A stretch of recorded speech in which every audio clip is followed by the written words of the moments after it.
میرے آقا کریم صلی اللہ علیہ وآلہ وسلم آپ کو حضرت ابو بکر صدیق رضی اللہ تعالیٰ عنہ غار ثور سے اٹھایا اور حضور علیہ السلام کو کاندھوں پہ اٹھا کے بلندی میں لے گئے. اللہ اکبر. صفا مروہ آپ نے دیکھا ہے، جنہوں نے نہیں دیکھا اللہ ان کو دکھائے. اور اللہ قرآن مجید فرقان حمید میں صفا مروہ کے حوالے سے پتہ کیا فرماتا ہے؟ ان الصفا والمروہ من شعائر اللہ. صفا مروہ اللہ کی نشانیوں میں سے اللہ کی نشانیوں میں سے ایک نشانی ہے صفا مروہ. اور صفا مروہ پہ جب دوڑ لگاتے ہیں، چکر لگاتے ہیں، تو وہاں اللہ کی رحمتیں کشاں کشاں نصیب ہوتی ہیں، اور وہاں ایک جذبات کے علیحدہ انداز ہوتے ہیں.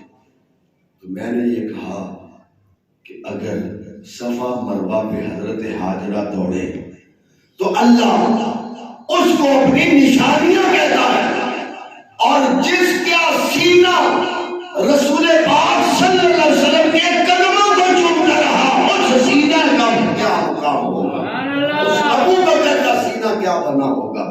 جہاں حضرت حاجرہ کے قدم لگے وہ تو اللہ کی نشانیاں، اور جس ابو بکر کا سینہ نبی کے قدم چومتا رہا، اس سینے کی عظمت کیا ہے، اس سینے کا مقام کیا ہے. میرے آقا کریم صلی اللہ علیہ وسلم کے غلام حضرت ابو بکر صدیق رضی اللہ تعالیٰ عنہ، آپ غار کے اندر آپ نے صفائی کی، غار کے اندر خدمت کی 3 دن.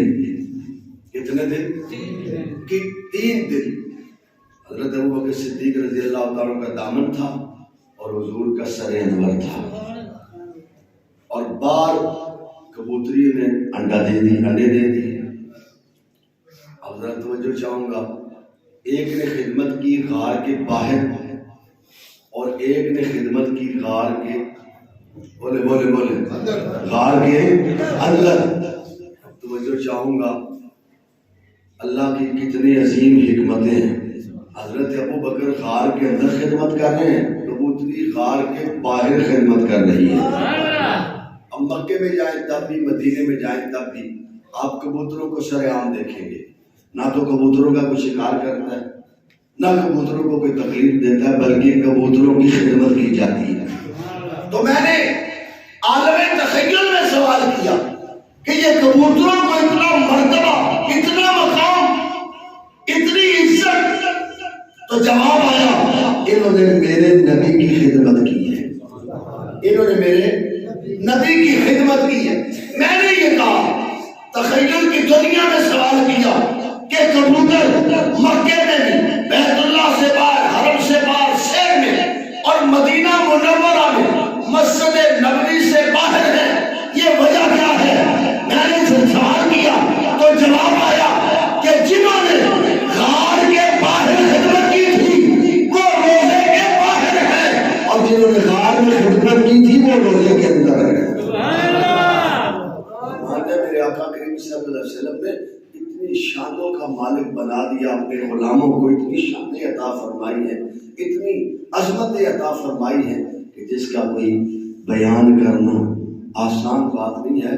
اللہ کے محبوب نے بڑی شانیں عطا فرمائی ہیں. میرے آقا کریم صلی اللہ علیہ وسلم کے غلاموں کبوتری میں خدمت باہر کی تو قیامت تک کے لیے اس کی نسل کو محفوظ کر دیا. اور حضرت ابو بکر صدیق رضی اللہ تعالیٰ نے خدمت کی تو قیامت تک اپنے ساتھ آپ کو لٹا لیا، اپنے ساتھ لٹا لیا. اچھا، ایک نقطہ اور آپ کے سامنے رکھتا ہوں. میرے آقا کریم صلی اللہ علیہ وسلم کے کتنے وزیر ہیں؟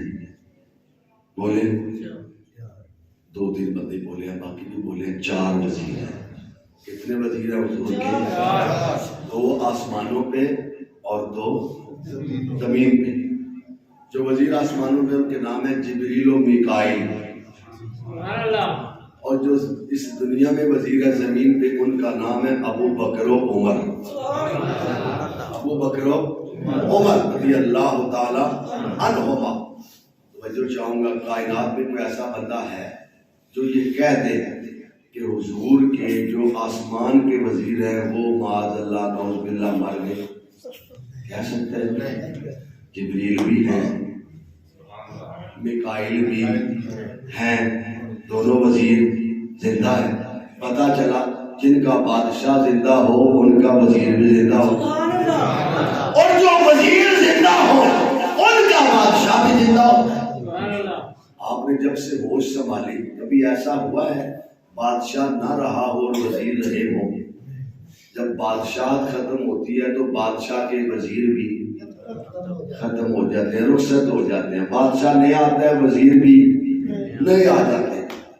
پتہ یہ چلا کہ دنیا کی بادشاہی کا یہ اصول ہے کہ جب تک بادشاہی ہو وزیر بھی ہوتے ہیں۔ پتہ یہ چلا یہ دنیا کی بادشاہی چھوٹی سی بادشاہی ہے، اور میرے نبی کی بادشاہی کائنات میں بھی ہے، آسمان پہ بھی ہے، زمین پہ بھی ہے، ہر جگہ حضور کی بادشاہی، ہر جگہ حضور کی بادشاہی ہے۔ اور آسمانوں پہ ان وزیروں کا کیا کام ہے؟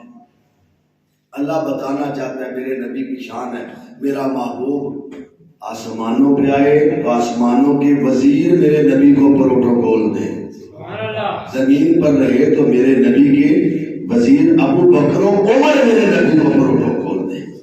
میں نے کہا جس نبی کے وزیر زندہ ہے وہ خود نبی بھی زندہ ہے۔ اور اعلیٰ حضرت حضرت بریلوی رحمۃ اللہ علیہ اس لیے فرماتے تو زندہ ہے واللہ، تو زندہ ہے واللہ، میرے چشم عالم سے چھپ جانے والے حضور سرور کائنات صلی اللہ علیہ وآلہ وسلم آپ سے، اور آپ کے یار بھی، آپ کے یار بھی۔ اور یہ بات یاد رہے کہ قیامت کے دن جب حضور سرور کائنات صلی اللہ علیہ وسلم کے امتیوں کو قبروں سے اٹھایا جائے گا، حضور کے روضہ انور کو ہی اٹھا لیا جائے گا، اور پھر حضور سرور کائنات صلی اللہ علیہ وسلم کے ساتھ ہی ابو بکر و عمر بھی اٹھیں گے۔ حضرت سیدنا صدیق اکبر رضی اللہ تعالیٰ عنہ کی عظمت ہے، یہ شان ہے کہ آپ سے اللہ بھی راضی ہے اور اللہ کا رسول بھی راضی ہے۔ اسی لیے اللہ نے قرآن مجید فرقان حمید میں ارشاد فرمایا سیذکر من یخشی ویتجنبها الاشقی الذی یصلی النار الکبری۔ جو اللہ سے ڈرتا ہے اللہ اس کو عزتوں سے سرفراز فرماتا ہے، اور جو شکی ہوتا ہے اس کے لیے بہت بڑی آگ کا انتظام کیا گیا ہے، اس کے لیے بہت بڑی آگ کا انتظام کیا گیا ہے۔ حضور سرور کائنات صلی اللہ علیہ وسلم فرماتے ہیں میرے سارے صحابہ ستاروں کی مانند ہیں، فَبِأَيِّهِمْ اقْتَدَيْتُمْ اهْتَدَيْتُمْ، جو ان کی اقتداء کرے گا وہ کامیاب ہو جائے گا اور ہدایت پا جائے گا۔